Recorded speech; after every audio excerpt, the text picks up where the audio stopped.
Hey, what's up, YouTube family? It's your favorite black guy from Nebraska. Yes, there's plenty of black people here in Nebraska. Today's September 7th, and yes, that's right, you guessed it, today Tupac was assassinated not assassinated, he was shot in Vegas because he lived for 6 more days after that.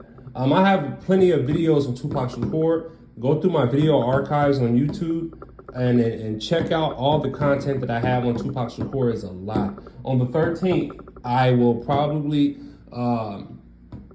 redo a chapter in this book and another book in regards to specifically his assassination and the all the moving parts and all the people involved and what led up to his assassination and the reasons and all that good stuff.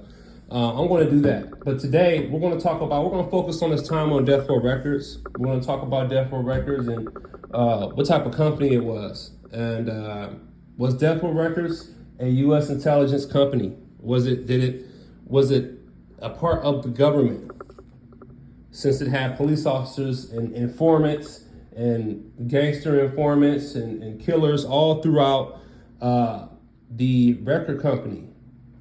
You had people inside the record company that ran guns, sold dope, that were working for the police, informing for the police. So all this sounds like U.S. intelligence. So we're going to focus on that today.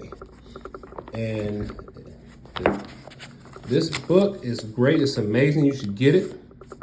The author is Jean Patache. In this chapter, Deathrow signs him up, record label, as U.S. intelligence front versus Tupac. Tupac's jail conditions also helped intelligence influence Tupac to finally sign the Deathrow Records.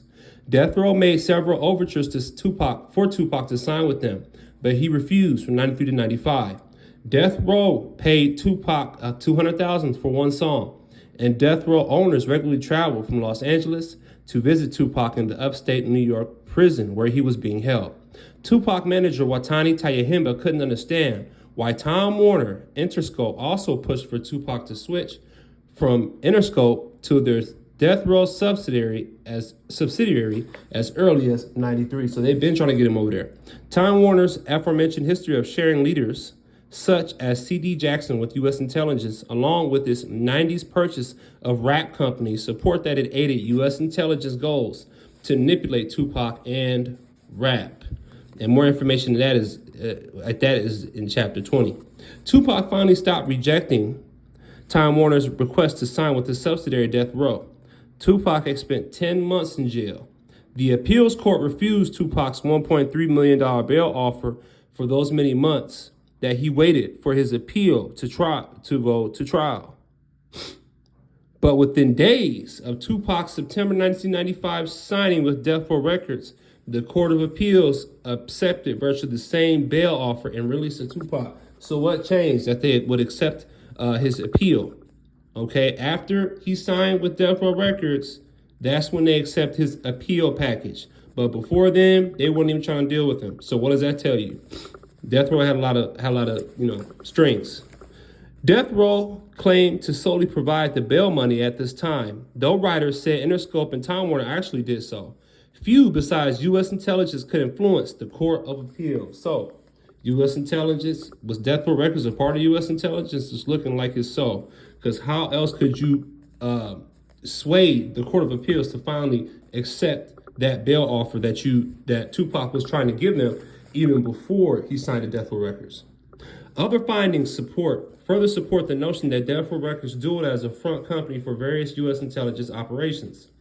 Pulitzer Prize-winning writer Gary Webb first, incidentally, linked Deathrow Records to the CIA from the record company's inception. Webb quoted the probation officer of national crack trafficker Freeway Rick Ross. That probation officer said that Deathrow silent partner Michael Harry O'Harris was one of Ross's 2 understudies. The New York Magazine and other media described how Vice President George Bush helped run key components of the CIA Contra crack operations with CIA Director William Casey. Webb detailed the CIA cocaine trafficking network, and a CIA Inspector General backed his findings in 1998. Webb said Ross was their national point man, trafficking multi-million-dollar cocaine shipments across America. This would have made Michael Harris and Deathrow Records important assets. Ricky Ross worked closely with CIA collaborating cocaine traffickers such as Daniel Blandon and Ron Lister in the 80s.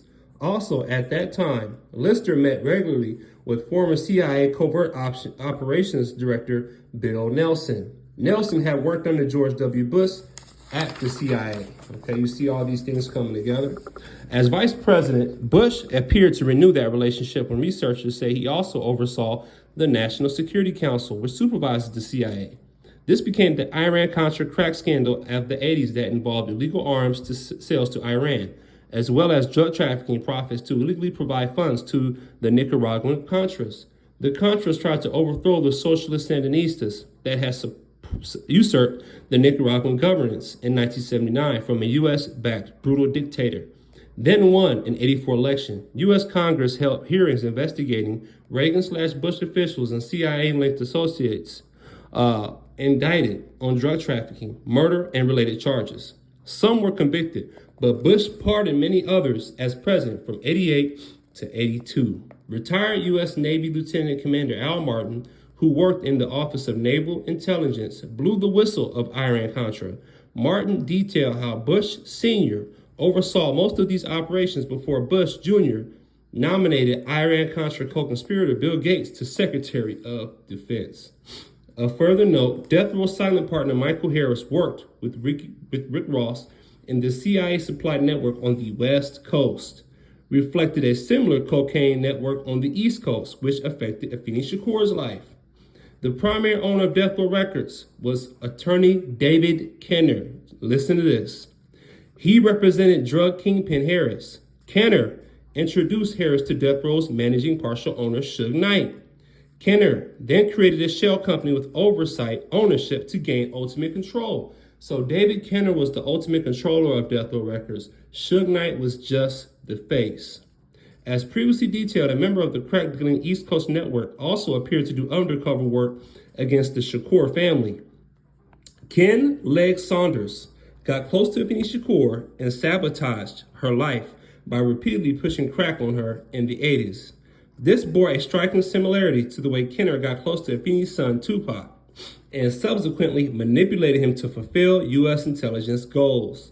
Also, the insertion of a spy as an activist, entertainer, manager had at least one historical precedent, with CIA spy J. Richard Kennedy becoming a manager for activist entertainer Harry Belafonte.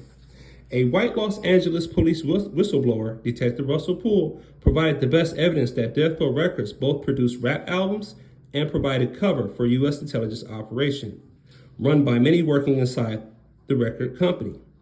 Deathrow started its operations in early 1992 during George W. Bush's presidency. Poole found that dozens and dozens of his fellow police department officers were doing more than just moonlighting as security guards at Deathrow Records. Listen, Poole investigated Deathrow Records with fellow LA officer Ken Knox. When the two asked their superiors about all the cops working for Deathrow, listen, this is important. They were told that some of these cops who worked for Deathrow weren't considered security guards, but more like confidants or troubleshooters or covert agents. Emphasis added. Read this again. When the two asked their superiors about all the cops working for Deathrow, they were told that some of these cops who worked for Deathrow weren't considered security guards, but were more like confidants or troubleshooters or covert agents. Suge Knight's apparent police intelligence collaboration likely started around 1990. So Suge Knight was an informant. You can't tell me he wasn't. And we're going to get into why he was an informant and how he got there. Suge Knight's apparent police intelligence collaboration likely started around 1990, as seen in his 11 guilty pleas from 1990 to 1995, mostly on violent charges, without the authorities ever revealing he violated his earlier probation. In 1990, a judge had issued him a 2-year suspended sentence and 3 years probation for felony assault with a deadly weapon. Knight pled guilty to at least 5 more criminal charges within the next 2 years, but he never spent a day in jail during that time. How does that happen? Definitely in California. How does that happen? it doesn't, because he's an informant. From 1993 to 1995, Knight violently assaulted people, many times without police charging him for a crime. For example, a security guard said Knight pounded him at Black Musician Prince's Glam Slam Club, causing spleen injuries that required multiple surgeries in 1993. Witnesses said Knight got into a shootout at the same club and beat up a music promoter inside the club 7 months later. As previously noted, intelligence used the tactic of recruiting someone facing jail time to acquire agent infiltrators against the Panthers, such as one recruited in 1968 and used against Fred Hampton's Panthers in Chicago. So Suge Knight at one time was recruited because he committed a crime and he decided to go to work. That's how he got to being an informant.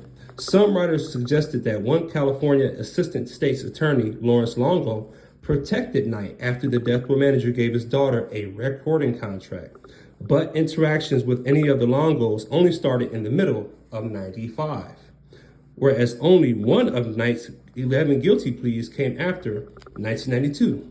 In a 1995 trial on a 1992 case, some writers believe Longo got Knight a suspended sentence despite very credible charges. In that case, 2 death row contracted music employees brought police, curiously accompanied by the FBI, back to Death Row Studios to show them the bullets lodged in a wall where they said Knight shot at them after first beating them. Knight received one of many suspended sentences at the trial. One of Knight's consulting attorneys, who only represented him for that charge, Johnny Cochran, said Longo was at first only a low man on the totem pole for that case, and then Longo was removed from the case. Desperate to get out of prison, Tupac signed a record deal with Death Row.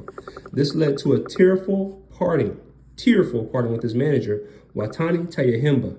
Tayahimba said he knew enough about Death Row Records that involving himself or the New African People's Organization with the record company could risk their safety. That's a smart move. While Tayahimba's son continued to work for Tupac, Watani Tayahimba had to resign as business manager. Tupac's top legal consultant, NAPO chair Chokwe Lumumba, also had to stop working with Tupac for this reason.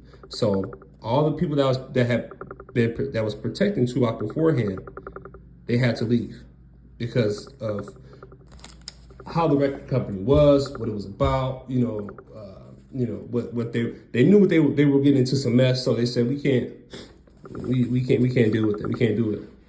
Death Row owners Suge Knight and David Kennedy appeared to continue the prison authorities' penal coercion tactics on Tupac. 2 documented penal coercion tactics, previous chapter, involved physical threats and demonstrations of omnipotence by those making the threats. Among other actions, Death Row made Tupac watch the physical beatings of Death Row employees who showed signs of leaving the record company. Knight also led Tupac to take several trips with him to Hawaii as if to isolate Tupac further. Knight further appeared to use weed and alcohol in an attempt to manipulate Tupac. Evidence and disclosures suggest that U.S. intelligence previously had agents try to use drugs and alcohol to manipulate Huey Newton upon his prison release, as well as Afeni Shakur. Death Row supplied Tupac with constant alcohol and weed. Tupac had a higher risk of inheriting a susceptibility to addiction due to his mother's addiction. Also, before entering prison, Tupac had reported a daily weed habit. U.S. intelligence appeared to use Tupac's and other musicians' influence to help popularize marijuana in the Black community, where it fell way behind in the usage compared to the white community at the end of the 80s. Others further described Tupac as having marijuana and alcohol abuse problems. A close friend, Jada Pinkett Smith, described Tupac as brilliant, well-read, and both a brother and father to her. But she also said that Tupac later became an addict and an alcoholic. He was high all the time. Close to the time Tupac was breaking from Death Row, that behavior appeared to change, possibly due to the insistence of his fiancée, Kadada Jones, among others. Tupac began trying to avoid alcohol and marijuana by the end of the summer of 1996. Rap music moguls Russell Simmons said that at one party, Tupac danced with a woman in a wheelchair for 4 hours rather than drink and smoke with anyone. Okay? So, with all that information, you take with it what you will, but I think that this proves, or that gives credence to Deathrow Records being a U.S. intelligence front company that existed to change the landscape of music, hip hop, gangster rap, and to continue to take it down a road of destruction. So I hope you guys enjoyed that information. I hope you learned something that you didn't know. It's your favorite black guy from Nebraska. Please like, share, and subscribe. I'm out. Peace and God bless.